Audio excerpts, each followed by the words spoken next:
I'm Sparsh. I'm here to talk about Synology 925 Plus. It was one of the earliest 2025 models that Synology launched, and I'm here to give a review on some of its features. Okay, so let's talk about the hardware features first. The DS925 Plus has 4 drive bays. Each of those drive bays has 20 terabytes of storage. The NAS also has 2 SSD slots.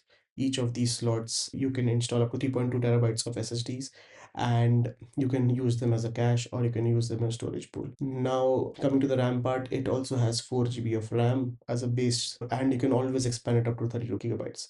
It also has 2 GBE ports, where if your router supports, you can obviously has fast connectivity to the NAS. It also has extension port where you can attach another disk bay and you can expand it up to 9 bays. So one of the supported disk bays is the DX525, and of course, you can always have another 220 terabytes each in that drive bay, and that brings a total of 180 terabytes. It also has 2 USB 3.2 Gen 1 ports. So these Gen 1 ports, you can obviously use it to attach a printer, or you can use it to attach a camera data port, or you can use it to attach a UPS data port. There are multiple uses for this, but so it's there if you need to use it. Okay, so let's move on to talk about the software features of the Synology NAS. The Synology NAS runs on a DSM, or Disk Station Manager. It's one of the best NAS softwares that I've seen till now. Once you have inserted the hard disks and you have switched on the NAS, you go to this website called find.synology.com, and what it does is it goes through your local network and finds the Synology NAS for you. Once it finds it, it opens a new tab with the same port followed by port for the Synology NAS. It gives you a very intuitive setup of how to install DSM on your NAS, and then tells you to create the administrator password. Once the administrator part was done, it lets you get a quick connect ID so that you can access it from anywhere. Asks you to create a Synology account. It also asks you to install some default packages. Once that is done, it lets you go inside DSM, but then the next 2 steps are secure it with TFA. Once that is done, it lets you create a storage pool. Now on the storage pool screen, it lets you select a lot of different types of storage pools like SHR 8081, and then obviously it's not familiar with newbies like me, but it provides a very intuitive UI on what the different storage pools are and what you can select and how many drives, redundant drives will be there. So once that is done, it lets you just go inside DSM. So let me just show you how DSM looks like. Okay, so this is how the DSM home screen looks like. At first glance, you can see a system health, your IP of your local network, how long your NAS has been switched on for, your network monitor, your storage. It is a Linux environment, and you can see your application list here. You have your package center here where you can install packages as you like. You can also add package manager and then install packages from here. So there are some very useful ones that have installed, for example Borg. I'll show you how it does and what other backup functionality that it provides. Then I also installed something called sync thing for syncing folders between your different devices. I'll just show you that as well. I have also installed Tailscale. So if you see, there is Tailscale also installed. So this is also a very interesting application. I can just access my home NAS as home NAS :5001. So this is something that Tailscale does using in Magic DNS functionality. Let me also show you something interesting. So if you go to container manager,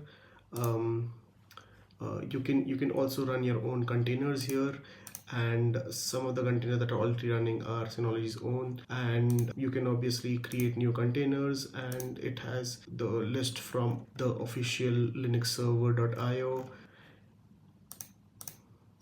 Let me just show you terminal. So I have some, so this is my local home server that I have some containers running on my local home server. For example, image is an image hosting server where I have a lot of photos and everything stored. So image is running, and I also have paperless ngx running.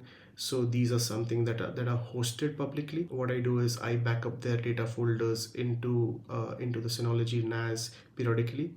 So every night at 3:30 a.m. I've set them to get backed up. So if I move on to my NAS, I have enabled SSH, and SSH into your NAS and access your files from there. So if I go into my backups, and you will see that I have the image Borg setup and paperless Borg setup. So what Borg, it's that it's a deduplicating software. So just like Git, if you have seen Git, how Git works, the first time all the files and everything are uploaded, and the second time when you're backing something up, it is just the changes that are backed up, not the entire file system again. Here, if you see, if I do a Borg list dot, you will see oh, let me just go into this. So now if you go to Borg list dot, you will see that I have three Borg backups here from for image. And if you want to see how much space it's actually saving you, you can just do Borg info dot, and you will see I have almost 1.6 terabytes of these three backups in total are taking. But then since it's deduplicated, I'm only using 555 GB of data, whereas these are the unique chunks and these are all the duplicated chunks. So Borg is pretty amazing. If you have never used it, you should use it. Similarly, for my other container, I show you uh, that also has the files here are not much, but here also it's saving a lot of space. So all 250 MB in original size, but it deduplicates only 103 MB. Also, I have a sync backup going on. I'll just show you. So I have a folder called sync on my Mac. So this folder is synced in real time, not real time, maybe 5-second delay to the Synology NAS. This is without any drive mounting or anything for the Synology NAS. I have sync thing running on my Mac. I'll show you this UI. If I open sync thing, okay, so this is sync thing running on my Mac. You see that I have shared the sync folder with my home NAS. This is my remote device.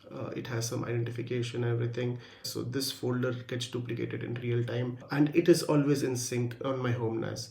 So if you go to the file station, you will see I have another sync folder here, and you see the exact same files here. And then let's say if I delete this, you will see it also gets updated on the Mac as well. So let me just bring it up on the Mac. um, yeah, you see the file disappeared here.